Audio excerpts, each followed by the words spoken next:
Welcome students. In this video I am going to discuss about narration change. অর্থাৎ narration change কাকে বলে, এর ভাগ এবং narration change রিলেটেড কিছু টার্ম যেটা আমাদের জানতে হবে এবং তার নিয়মগুলো আমরা উদাহরণ সহযোগে ভালো করে জেনে নেব। এই ভিডিওতে মূলত যে মূল নিয়ম নিয়ে আলোচনা করা হবে এবং অ্যাসার্টিভ সেন্টেন্সে narration change কিভাবে করতে হয় সেটা নিয়ে আলোচনা করা হয়েছে। এই যে চেঞ্জ অফ স্পিচ, স্পিচ মানে আমরা জানি বক্তব্য। চেঞ্জ অফ স্পিচ বক্তব্যের পরিবর্তন বা উক্তি পরিবর্তন যেটাকে বলা হয়। ন্যারেশন চেঞ্জ হলো উক্তি পরিবর্তন।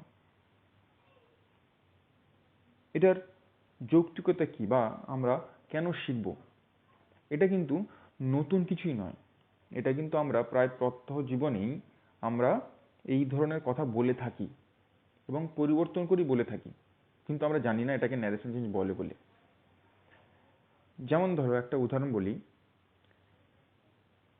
ধরো আমি বললাম যে আমি আগামীকাল ইংরেজি ক্লাস নেব। যেহেতু কথাটা আমার, উক্তিটা আমার, তাই আমি বলছি কি যে আমি আগামীকাল ইংরেজি ক্লাস নেব। কিন্তু এই কথাটা শুনে যদি তুমি তোমার বন্ধুকে বলো এই কথাটাই, তাহলে তুমি কিন্তু এটা বলবে না যে আমি আগামীকাল ইংরেজি ক্লাস নেব, তুমি কিন্তু ওই যে উক্তি বা বক্তব্যটাকে পরিবর্তন করে বলবে। তুমি তোমার বন্ধুকে বলবে যে স্যার বলেছেন উনি আগামীকাল ইংরেজি ক্লাস নেবেন। তাহলে দেখো বক্তব্যটা ছিল আমি আগামীকাল ইংরেজি ক্লাস নেব, সেখান থেকে হয়ে গেল উনি আগামীকাল ইংরেজি ক্লাস নেবেন। অর্থাৎ স্পিচ বা বক্তব্যটা কিন্তু পরিবর্তন ঘটে গেল। বিষয়বস্তুর কিন্তু পরিবর্তন হয়নি, কিন্তু কিছু পরিবর্তন ঘটেছে। এই যে পরিবর্তনটা হলো এটাকে আমরা বলবো ন্যারেশন চেঞ্জ বা উক্তি পরিবর্তন। একটা কি সরাসরি আমি যে কথাটা বলছি সেইটা একটা বক্তব্য, আর সেইটা শুনে তুমি বলছো সেটা আর একটা বক্তব্য। এটাকে আমরা বলবো উক্তি পরিবর্তন। এই যে দু ধরনের বক্তব্য, সেটার উপর ডিপেন্ড করেই আমরা স্পিচকে দুটি ভাগে ভাগ করব। এক, ডিরেক্ট বা প্রত্যক্ষ অর্থাৎ ডিরেক্ট স্পিচ বা প্রত্যক্ষ উক্তি, আর ইনডিরেক্ট স্পিচ বা পরোক্ষ উক্তি। তোমরা উদাহরণ থেকেই বুঝতে পারছো নিশ্চয়ই ডিরেক্ট বা প্রত্যক্ষ স্পিচ কোনটাকে বলবো, যেটা সরাসরি বক্তা বলছে। যেটা আমি বললাম যে আমি আগামীকাল ইংরেজি ক্লাস নেব, এটা হচ্ছে ডিরেক্ট, অর্থাৎ বক্তাকে না সরাসরি আমি নিজেই। সেই জন্যই যেহেতু কথাটা সরাসরি রয়েছে তাই এটা হচ্ছে ডিরেক্ট স্পিচ। আর ইনডিরেক্ট স্পিচ কোনটা?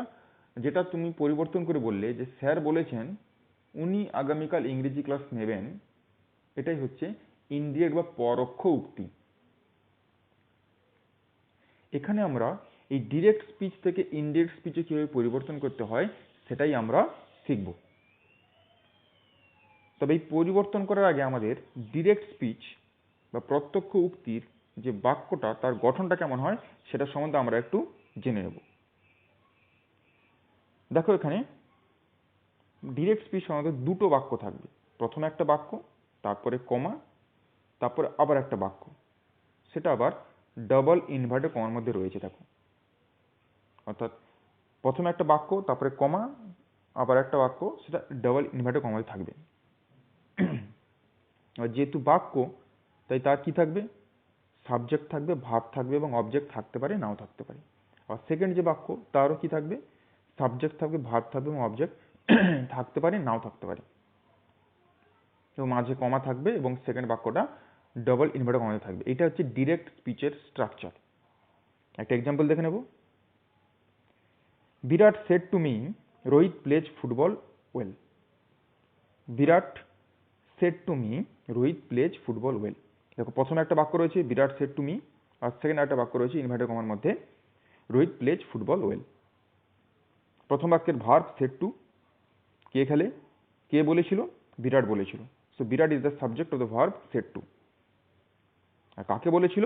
না আমাকে বলেছিল। That means me is the object of the verb said to. তাহলে এখানে প্রথম বাক্যের বিরাট হচ্ছে সাবজেক্ট, সেড টু হচ্ছে ভার্ব এবং মি হচ্ছে অবজেক্ট। আর সেকেন্ড যে বাক্যটা রয়েছে সেখানে ভার্ব হচ্ছে প্লেজ। কে খেলে? না রোহিত খেলে। So Rohit is the verb of the is the subject of the verb play. আর কি খেলে? না ফুটবল খেলে। So football is the object of the verb play. এই ফুটবল হলো প্লে ভার্বের অবজেক্ট। তাই এই বাক্যে আমরা কি পেলাম? রোহিত সাবজেক্ট, প্লে ভার্ব এবং ফুটবল অবজেক্ট। এই মোটামুটি ডিরেক্ট স্পিচের স্ট্রাকচার। এবার দেখো, প্রথম বাক্যে একটা সাবজেক্ট রয়েছে, ভার্ব রয়েছে, অবজেক্ট রয়েছে। আবার দ্বিতীয় বাক্যে একটা সাবজেক্ট রয়েছে, ভার্ব রয়েছে, অবজেক্ট রয়েছে। কীভাবে আমরা আইডেন্টিফাই করবো? কারণ দুটো করে তো সাবজেক্ট, দুটো করে ভার্ব, দুটো করে অবজেক্ট রয়েছে বাক্যে। সেই জন্য প্রথম অংশটাকে আমরা বলবো, যে প্রথম যে বাক্য সেটাকে আমরা বলবো রিপোর্টিং সেন্টেন্স। আর সেকেন্ড যে বাক্য সেটাকে আমরা বলবো রিপোর্টেড স্পিচ। ফার্স্ট সেন্টেন্সটাকে আমরা বলবো রিপোর্টিং সেন্টেন্স, অ্যান্ড সেকেন্ড সেন্টেন্সকে আমরা বলবো রিপোর্টেড স্পিচ। এইবার যেহেতু প্রথমটা রিপোর্টিং আর দ্বিতীয়টা রিপোর্টেড, তাই প্রথম সাবজেক্টটাকে আমরা বলবো রিপোর্টিং সাবজেক্ট, প্রথম ভার্বটাকে বলবো রিপোর্টিং ভার্ব, এবং প্রথম অবজেক্টটাকে বলবো রিপোর্টিং অবজেক্ট। আর দ্বিতীয় সাবজেক্টটাকে বলবো রিপোর্টেড সাবজেক্ট, রিপোর্টেড ভার্ব এবং রিপোর্টেড অবজেক্ট। এরপরে যখন আমরা নিয়মগুলো নিয়ে আলোচনা করব, তখন কিন্তু এই প্রথম বাক্য, প্রথম ভার্ব এরকম করে আমি বলবো না। তখন কিন্তু reporting subject, reporting verb, reporting object, বা reported subject, reported verb, reported object এরমভাবে বলে আলোচনা করা হবে। আশা করছি তোমরা এগুলো বুঝতে পারলে। এবারে আমরা চলে যাব নিয়মে। তো ডিরেক্ট থেকে ইনডিরেক্ট করার নিয়মাবলী।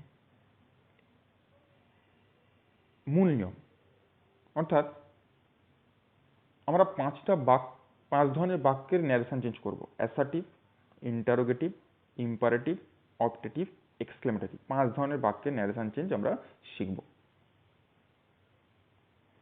মূল নিয়ম কি? না 5টা বাক্যের ক্ষেত্রেই কিছু নিয়ম আছে যেগুলো লাগবে। অর্থাৎ এই নিয়মগুলো 5টা বাক্যের ক্ষেত্রেই লাগবে। তো এইগুলো হচ্ছে মূল নিয়ম, এবং এর সঙ্গে প্রতিটা বাক্যের জন্য কিছু এক্সট্রা নিয়ম রয়েছে, সেটা প্রতিটা বাক্যের ক্ষেত্রে ক্ষেত্রে আলোচনা করা হবে। কিন্তু যেহেতু এইটা মূল নিয়ম, সব ধরনের বাক্যের ক্ষেত্রেই লাগবে, তাই এই নিয়মগুলো কিন্তু মন দিয়ে তোমরা দেখবে। ফার্স্ট, রিপোর্টিং ভার্ব যদি প্রেজেন্ট বা ফিউচার টেন্সে হয়, তবে রিপোর্টেড ভার্বের টেন্সের কোনো পরিবর্তন হয় না। অর্থাৎ প্রথম যে বাক্য তার যে ভার্ব সেটা যদি প্রেজেন্ট টেন্স বা ফিউচার টেন্সে থাকে, তাহলে সেকেন্ড রিপোর্টেড ভার্ব অর্থাৎ দ্বিতীয় যে ভার্ব তার টেন্সের কোনো পরিবর্তন করতে হবে না। সেকেন্ড, রিপোর্টিং ভার্ব যদি পাস্ট টেন্সে থাকে, তবে রিপোর্টেড ভার্ব অবশ্যই পাস্ট টেন্সে করতে হবে, যদি না রিপোর্টেড স্পিচ ইউনিভার্সাল ট্রুথ বা হ্যাবিচুয়াল ফ্যাক্ট হয়। অর্থাৎ প্রথম যে রিপোর্টিং ভার্ব অর্থাৎ প্রথম যে ভার্বটা সেটা যদি পাস্ট টেন্সে থাকে, এবং সেকেন্ড ভার্ব যদি প্রেজেন্ট টেন্সে থাকে, তাহলে আমি কি করতে হবে? ওটাকে পাস্টে পরিবর্তন করতে হবে। পাস্টের কোনটা হবে? না প্রেজেন্টের যে টেন্সে থাকবে সেটাই পাস্টের সেই ফর্মটা হয়ে যাবে। যদি প্রেজেন্ট ইনডিফিনিট থাকে তাহলে হয়ে যাবে পাস্ট ইনডিফিনিট, যদি প্রেজেন্ট কন্টিনিউয়াস থাকে তাহলে হয়ে যাবে পাস্ট কন্টিনিউয়াস।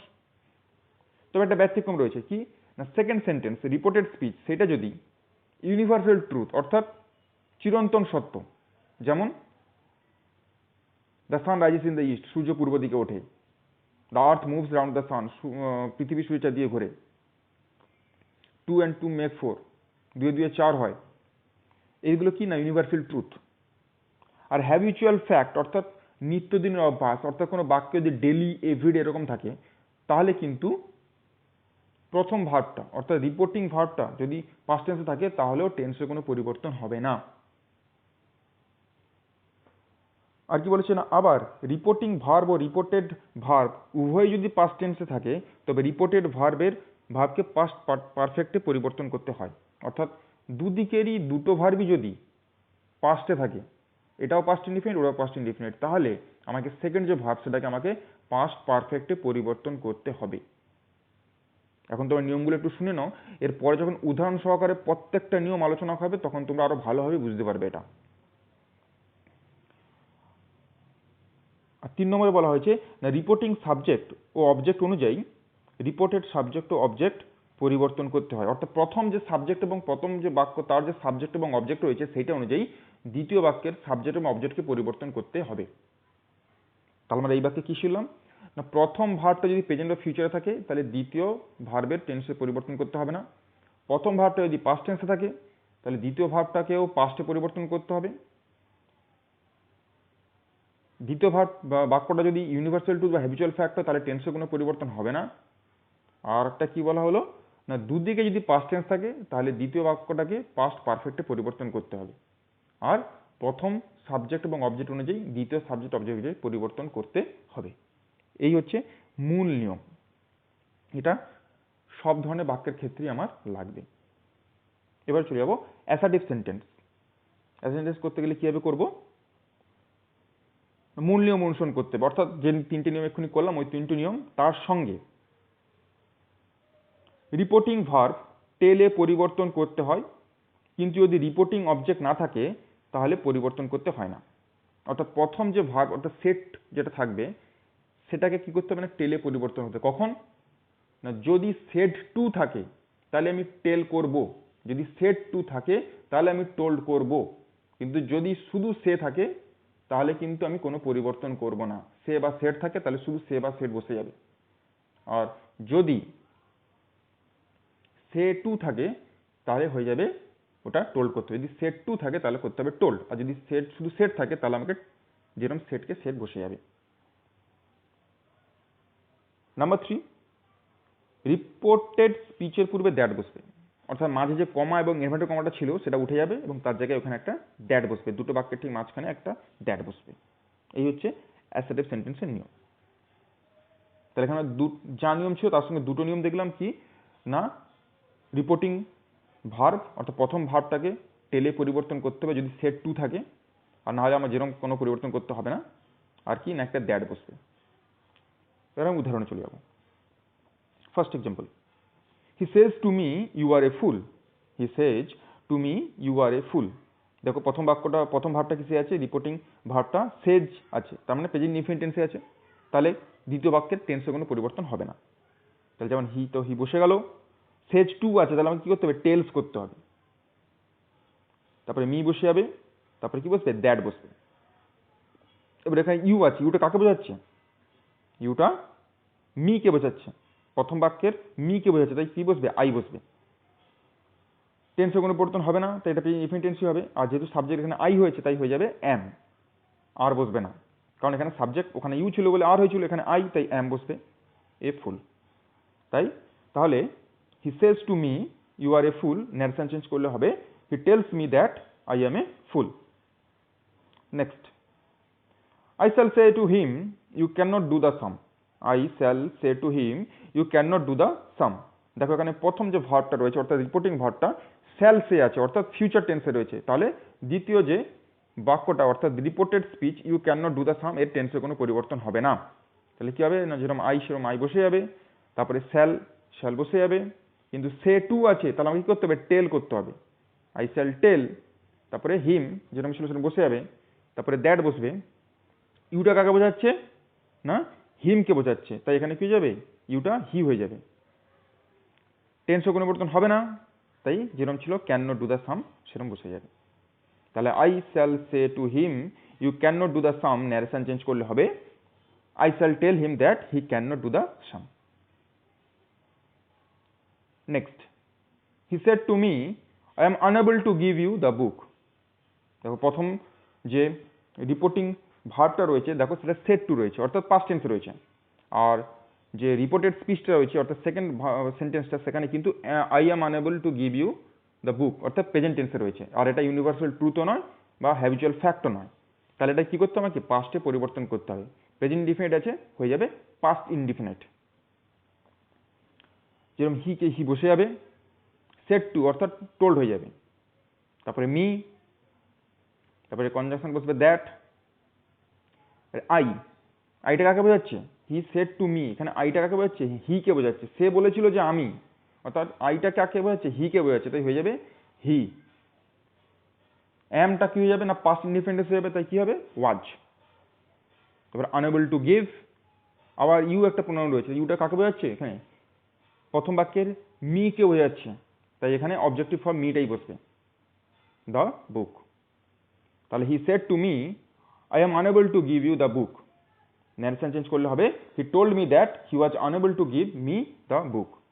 তবে এখানে প্রথম যে বাক্যটা রিপোর্টিং সেন্টেন্সের কিন্তু সাবজেক্ট বা অবজেক্টে কোনো পরিবর্তন হচ্ছে না, এবং যে ভার্ব তারও টেন্সে কোনো পরিবর্তন হচ্ছে, প্রথম বাক্যের কোনো পরিবর্তন হচ্ছে না, শুধু ভার্বের যে একটু ফর্মের পরিবর্তন হচ্ছে। কিন্তু দ্বিতীয় বাক্যের কিন্তু টেন্স, ভার্বের টেন্সের পরিবর্তন হচ্ছে এবং তার সাবজেক্ট অবজেক্টের পরিবর্তন, যা পরিবর্তন সেকেন্ড বাক্যটারই হচ্ছে। Next example, teacher said honesty is a great virtue. শিক্ষক মহাশয় বললেন সততা একটা মহান গুণ। এই honesty is a great virtue, এটা কি ইউনিভার্সাল ট্রুথ, তাই এখানে টেন্সে কোনো পরিবর্তন হবে না। তাহলে কি হবে, টিচার সেড টু নেই, শুধু সেড আছে, তাহলে কি হবে, যেরকম সেড সেরকম সেড বসে যাবে। তারপরে দ্যাট টেন্সে কোনো পরিবর্তন হবে না, তাই honesty is a great virtue যেরকম সেরকম বসে যাবে। তাহলে teacher said honesty is a great virtue, narration change করলে হবে teacher said that honesty is a great virtue. Next, the boy said to me I rise early in the morning daily. যেখানে রয়েছে daily, অর্থাৎ এটা habitual fact বোঝাচ্ছে, তাই এর টেন্সে কোনো পরিবর্তন হবে না। তাহলে কি হবে, দ্য বয় সেড টু আছে, তার মানে টোল্ড বসবে, তারপরে মি, তারপরে দ্যাট বসবে। আইটা কাকে বোঝাচ্ছে, দ্য বয়কে বোঝাচ্ছে, প্রথম বাক্যে দ্য বয়কে বোঝাচ্ছে, তাই কি হবে হি। প্রেজেন্ট ইনডিফিনিট টেন্স, আই ছিল বলে রাইজ হয়েছিল, কিন্তু এখানে হি, তাই রাইজেস। তারপর early in the morning daily, যেরকম ছিল সেরকম বসে যাবে। তাহলে the boy said to me I rise early in the morning daily, narration change করলে হবে the boy told me that he rises early in the morning daily. Next, he said to me I made a great mistake. He said to me I made a great mistake. দেখো প্রথম বাক্যটা, প্রথম ভার্বটা অর্থাৎ reporting ভার্বটা কি আছে, said to past, আর second verb made ওটাও পাস্টে আছে, এটাও পাস্ট ওটাও পাস্ট। তাহলে আমাকে দ্বিতীয় বাক্যটা কি করতে হবে, দ্বিতীয় ভার্বটা পাস্ট পারফেক্টে পরিবর্তন করতে হবে। তাহলে কি হচ্ছে, হি যেরকম ছিল সেরকম বসে যাবে, সেড টু জায়গায় হবে টোল্ড, তারপরে মি, তারপরে দ্যাট। আইটা কাকে বোঝাচ্ছে, হি সেড টু মি, আইটা কি হিকে বোঝাচ্ছে, তাই হি বসবে। মেড, তাহলে এখানে পাস্ট পারফেক্ট হলে কি হবে, হ্যাড মেড, তারপরে এ গ্রেট মিস্টেক। তাহলে he said to me I made a great mistake, narration change করলে হবে he told me that he had made a great mistake. এই মোটামুটি অ্যাসার্টিভ সেন্টেন্সের ন্যারেশন চেঞ্জের নিয়ম, এবং প্রত্যেকটা নিয়ম ধরে ধরে আমি এক একটা করে উদাহরণ করিয়ে দিলাম। এবার আমরা চলে যাবো ডিরেক্ট থেকে ইনডিরেক্ট করতে গেলে কতগুলো ওয়ার্ডের পরিবর্তন করতে হয়। অর্থাৎ ডিরেক্ট যদি এই ওয়ার্ডগুলো থাকে, তাহলে আমি যখন ইনডিরেক্ট ন্যারেশনে যাব তখন আমাকে এই ওয়ার্ডগুলো পরিবর্তন করে অন্য একটা ওয়ার্ড বসাতে হবে। সেই কোন ওয়ার্ড থাকলে কি ওয়ার্ড করতে হবে সেটার একটা লিস্ট এখানে দিয়ে দিলাম। দেখো, দিস থাকলে দ্যাট, দিস থাকলে দোজ হবে, টুডে থাকলে দ্যাট ডে, টুমোরো থাকলে দ্য নেক্সট ডে অথবা দ্য ফলোয়িং ডে, ইয়েস্টারডে থাকলে হবে the previous day or the day before, now থাকলে হয়ে যাবে দেন, হেন্স থাকলে দেনস, হেয়ার থেকে দেয়ার, এগো থেকে বিফোর, কাম থেকে গো, দাস থেকে ইন দ্যাট ওয়ে। তাহলে এই মোটামুটি লিস্ট, এই লিস্টটা কিন্তু তোমাদের মুখস্থ করে নিতে হবে, তাহলে ন্যারেশন চেঞ্জে কোনো পরিবর্তন, কোনো অসুবিধা তোমাদের হবে না। তো এই মোটামুটি অ্যাসার্টিভ সেন্টেন্সের ভয়েস চেঞ্জের নিয়ম, কয়েকটা উদাহরণ এখানে করানো হয়েছে, তোমরা আরও প্র্যাকটিস করো। And in my next video I will discuss about the narration change of interrogative sentence.